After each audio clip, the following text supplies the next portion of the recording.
ఈరోజు ఏపీలో పెద్ద ఎత్తున కూడా ఆనందం వెలదులుతుంది. రైతులు ప్రధానంగా అమరావతి రైతులు ఎక్కడ చూసినా కూడా కూటమి నాయకులకు పాలాభిషేకం చేస్తున్నారు. ఔట్లు పేలుస్తున్నారు.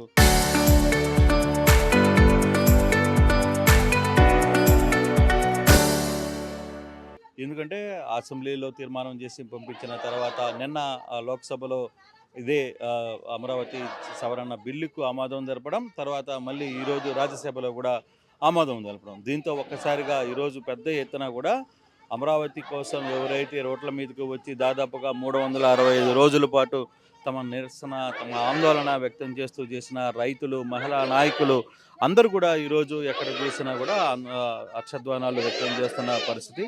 మరోవైపు కీలక నేతలు, అంటే ఈ బిల్లు కీలక నేతలుగా వ్యవహరించిన వాళ్ళందరికీ కూడా పాలాభిషేకం చేయడానికి కూడా వీళ్ళందరూ కూడా రెడీ అవుతున్న పరిస్థితిని అయితే మనం చూస్తున్నాం. మనం కానీ చూసుకుంటే ఇప్పుడే కొంతమంది పాలాభిషేకం చేయడానికి కూడా ఎవరైనా సిద్ధమవుతున్నారు. వీళ్ళు ఆల్మోస్ట్ ఆల్ ఇక్కడ రైతులు కావచ్చు, ఈ ప్రాంత వాసులు కావచ్చు, చాలా కాలంగా ఈ ఆహారం కోసం ఫైట్ చేసిన వీళ్ళందరూ కూడా ఇక్కడికి మనం చూసుకుంటే వీళ్ళందరూ కూడా ఇక్కడికి చేరుకున్న పరిస్థితిని మనం చూస్తున్నాం. సో ఎవరైతే ఈ ఆహారం గురించి, లేకపోతే ఈరోజు సాయంత్రం కూడా ముఖ్యమంత్రి చంద్రబాబు నాయుడు కూడా అమరావతి ప్రాంతంలో కాగడాలు, తర్వాత ఎవరి ఇష్టం వచ్చినట్టుగా వాళ్ళు తమ ఆనందాన్ని, తమ హర్షధ్వానాల్ని వెలగొట్టాలి అని చెప్పి ఆయన చెప్పిన నేపథ్యం. అందుకే ఈరోజు ఆయన 5 గంటలకి కూడా ఈ ప్రాంతానికి చేరుకునే పరిస్థితి అయితే ఉంది. అమరావతి ఎవరైతే ప్రధానమంత్రి రాయిని ఏదైతే స్థాపించారో ఆ రోజు దానికి సంబంధించిన వ్యవహారాలన్నింటిని కూడా చూసే ప్రయత్నం ఆయన చేస్తున్నారు. ఇక్కడ చూసుకుంటే అందరూ కూడా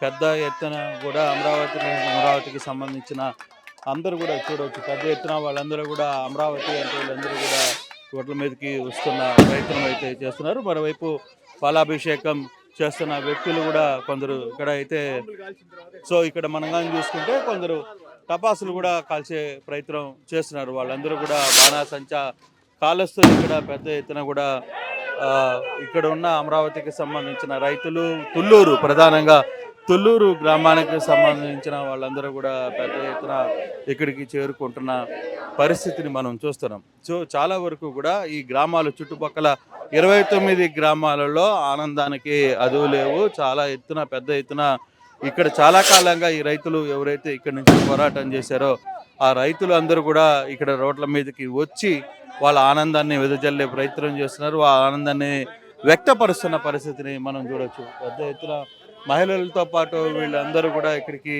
వచ్చిన పరిస్థితిని మనం చూసాం. సో ఇటువంటి సిచ్యువేషన్లో మొత్తం కూడా తుళ్ళూరు గ్రామంలో ఉన్న, తుళ్ళూరు గ్రామ చుట్టుపక్కల ప్రాంతాలలో ఉన్న వాళ్ళందరూ కూడా, మహిళలు వీళ్ళందరూ కూడా ఇక్కడికి చేరుకుంటున్న పరిస్థితి మనం చూసాం. రోడ్ల మీదకి వచ్చి జాతీయ జెండాలతో, ఎందుకంటే నిన్న పార్లమెంట్లో, ఈరోజు రాజ్యసభలో, లోక్సభ, రాజ్యసభ రెండిట్లో కూడా ఈరోజు బిల్లు ఆమోదం చెందడం. సో ఆ యాంగిల్లోనే వీళ్ళందరూ ఇక్కడికి వచ్చి తమ ఆనందాన్ని, హర్షాన్ని వ్యక్తం చేస్తున్న పరిస్థితిని మనం చూస్తున్నాం. వైపు బాణాసంచా కాలుస్తూ వీళ్ళు వైపు చేస్తున్నారు. మరోవైపు పూర్తి స్థాయిలో కూడా ఇక్కడ వాళ్ళందరికీ కూడా రైతులతో కొంత మాట్లాడే ప్రయత్నం కూడా చేద్దాం. బ్రదర్, ఓవరాల్గా ఎలా ఉంది ఈరోజు చట్టబద్ధత రావడం, మరోవైపు సాయంత్రానికి ముఖ్యమంత్రి కూడా ఇక్కడికి చేరుకోబోతున్నారు మీ ప్రాంతానికి. మీతో ఆయన తమ ఆనందాన్ని వెళ్ళజెప్పే ప్రయత్నం చేస్తున్నారు. ఎలా చూస్తారు మొత్తం మీద? ముందుగా ఇక్కడ మనకి చట్టబద్ధత కల్పించిన కేంద్ర ప్రభుత్వానికి, అదేవిధంగా కేంద్ర ప్రభుత్వంలో ఉన్న ఎన్డీఏ కూటమికి మేము ధన్యవాదాలు తెలియజేస్తున్నాం. ఇప్పుడు మనము ఈ జాతీయ జెండా మేము ఎందుకు పట్టుకున్నామంటే, ఈ జెండా కింద ఉన్న ఈ దేశ ప్రజలలో అన్ని రాజకీయ పార్టీలు కూడా మన రాజధానికి మద్దతు తెలిపినాయి, ఒక్క వైసీపీ తప్పితే. కావున ఈ వైసీపీ అనే దాన్ని దేశ బహిష్కరణ చేయవలసిందిగా కోరుతున్నాం. ఎందుకంటే అన్ని రాజకీయ పార్టీలు, ఈ జెండా కింద ఉన్న అన్ని రాజకీయ పార్టీలు అమరావతికి మద్దతు తెలిపితే వాళ్ళని అమరావతికి మద్దతు తెలపకుండా వాకౌట్ చేశారు. వీళ్ళని రాష్ట్రం నుంచి వాకౌట్ చేశారు 2024లో. 2019లో అసలు శాశ్వతంగా మన రాజకీయ పార్టీ అనేది ఈ జెండా కింద ఉండే రాజకీయ పార్టీల్లో వైసీపీ అనే జెండా లేకుండా రాష్ట్ర ప్రజలు చేయటానికి సిద్ధంగా ఉన్నారు. కావున ఇప్పుడు అమరావతి రైతులు ఈ చట్టబద్ధత కల్పించిన దాని మీద అందరికీ ధన్యవాదాలు తెలుపుతున్నాం. దేశంలో ఉన్న రాజకీయ పార్టీలు మొత్తానికి కూడా బహిష్కరించిన వైసీపీ రాష్ట్ర బహిష్కరణ చేయవలసిందిగా దేశ ప్రజల్ని రాష్ట్ర ప్రజల్ని కోరుతున్నాం. సార్ ఎలా చూస్తారు? చాలా కాలం మీరు దాదాపు ఒక 300 రోజులు రోడ్ల మీదకి వచ్చారు, చాలా పోలీసులు దెబ్బలు తిన్నారు, నిరాహార దీక్షలు చేసిన పరిస్థితి, వ్యవహారం మీద జరుగుతున్న ఫైట్. ఈ రోజు మీకు ఒక న్యాయం జరిగిందని అనుకుంటున్నారా?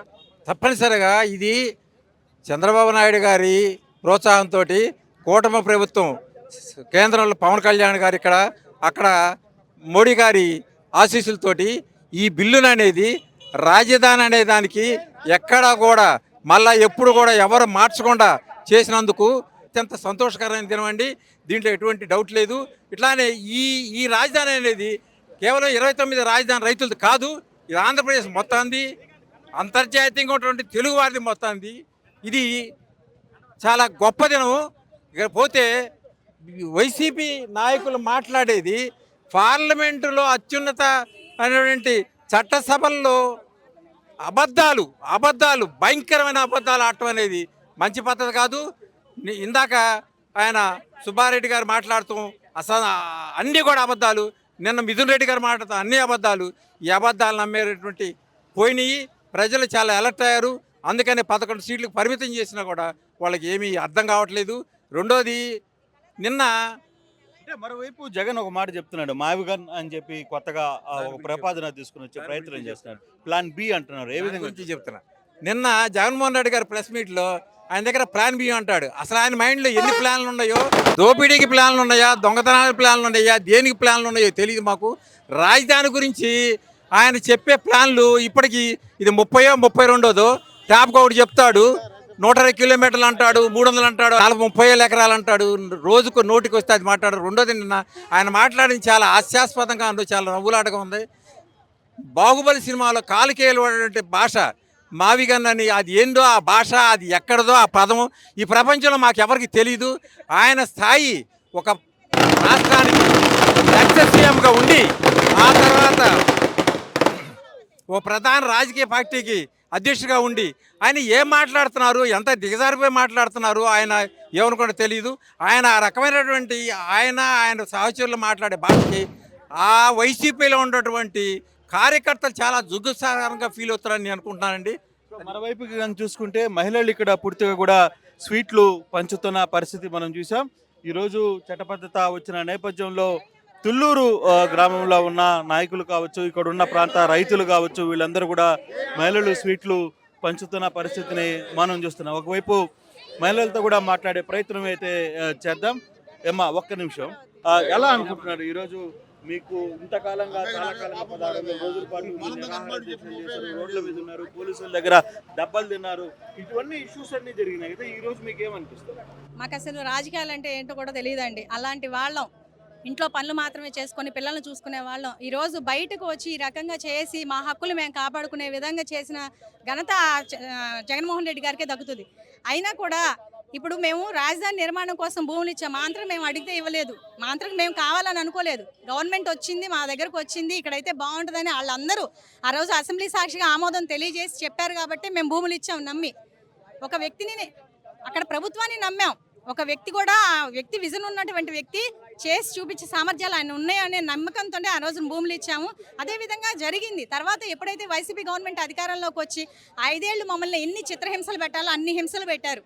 మా మీద అక్రమంగా కేసులు బనాయించారు. మమ్మల్ని బయటకు వచ్చినందుకే మా ఐడి కార్డులు అడిగారు, మీకు ఏమున్నాయని చెప్పి అడిగారు. ఇలా నానా రకాలుగా మా మీద అక్రమంగా కేసులు బనాయించి కోర్టుల చుట్టూ తిప్పించి ఎన్ని రకాలుగా ఇబ్బందులు పెట్టాలో అన్ని రకాలుగా ఇబ్బంది పెట్టారు. కానీ కూటమి ప్రభుత్వం అధికారంలోకి వచ్చిన తర్వాత మా ఇబ్బందులు అన్నీ పోయాయి. ఇక్కడ అభివృద్ధి పదంలో నడుస్తున్నాయి, అమరావతి నిర్మాణం అనేది జరుగుతూ ఉన్నాయి.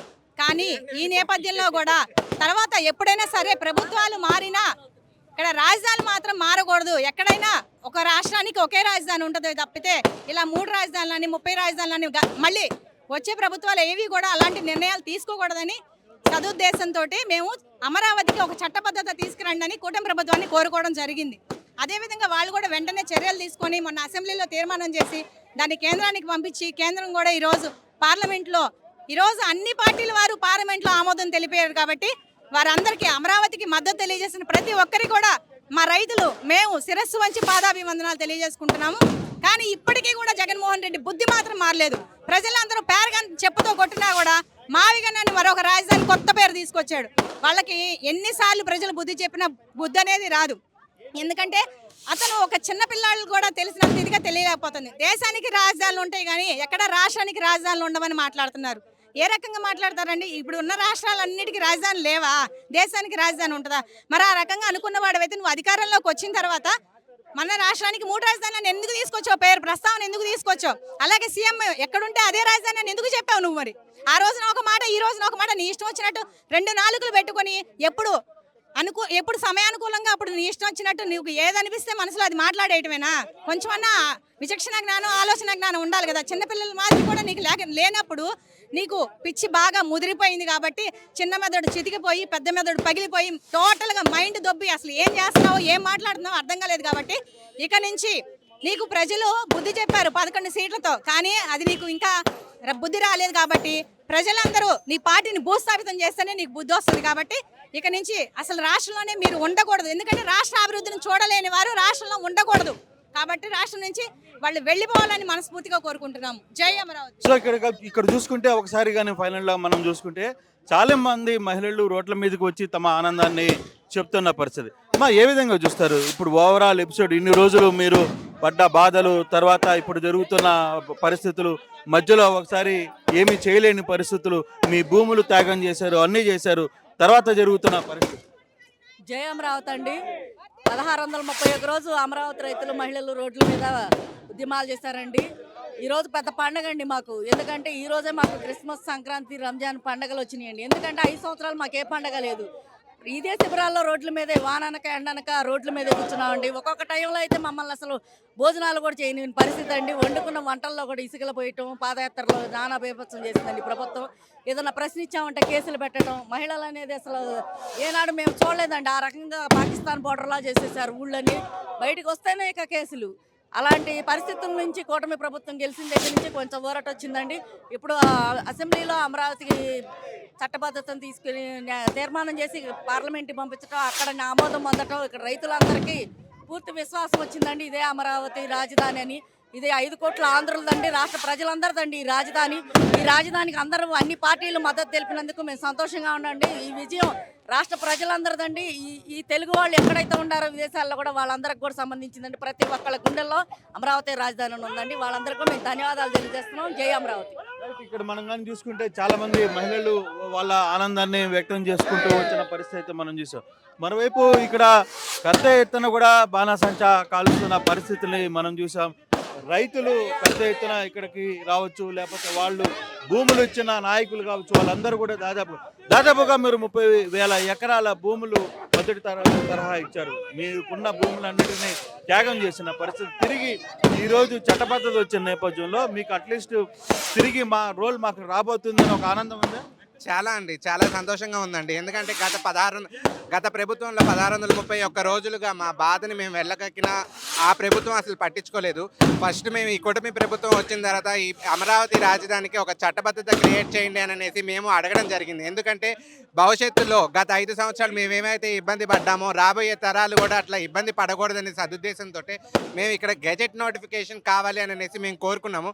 ఇవాళ కూటమి ప్రభుత్వం చట్టబద్ధత కల్పించినందుకు మేము చాలా సంతోషంగా ఉన్నామండి. అలా ఆ పండగ వాతావరణం అనేది చూస్తున్నాం. గత 5 సంవత్సరాలు ఆ ప్రభుత్వంలో ఉన్న 5 సంవత్సరాలు మేము పండగ చేసుకోలేకపోయాం.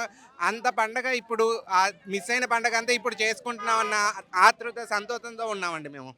ఇది మనం ఓవరాల్గా తుళ్ళూరు ప్రాంతంలో జరుగుతున్న రైతులు కావచ్చు, ఈ ప్రాంతంలో ఉన్న నివాసంలో ఉంటున్న వ్యక్తులు కావచ్చు, వాళ్ళకి సంబంధించిన భూములు దాదాపుగా 30,000 ఎకరాలు వాళ్ళు త్యాగం చేశారు. 5 సంవత్సరాల పాటు వాళ్ళు 1600 రోజుల పాటు రోడ్డు మీద వివిధ రకాల నిరసనలు, ఆందోళనలు చేసిన పరిస్థితి. పోలీసులు దెబ్బలు కూడా తిన్నారు. కానీ ఈరోజు అమరావతికి ఒక చట్టబద్ధత వచ్చిన నేపథ్యంలో మాకు నిజంగా ఆనందంగా ఉంది. ఒక పండగ వాతావరణం చేసుకుంటున్నాం ఈరోజు అనేది. వాళ్ళు చేసిన త్యాగానికి ఈరోజు మాకు సరైన తీర్పు వచ్చింది అనేది వాళ్ళ ఆనందం వ్యక్తం చేస్తున్న పరిస్థితి. Court studio.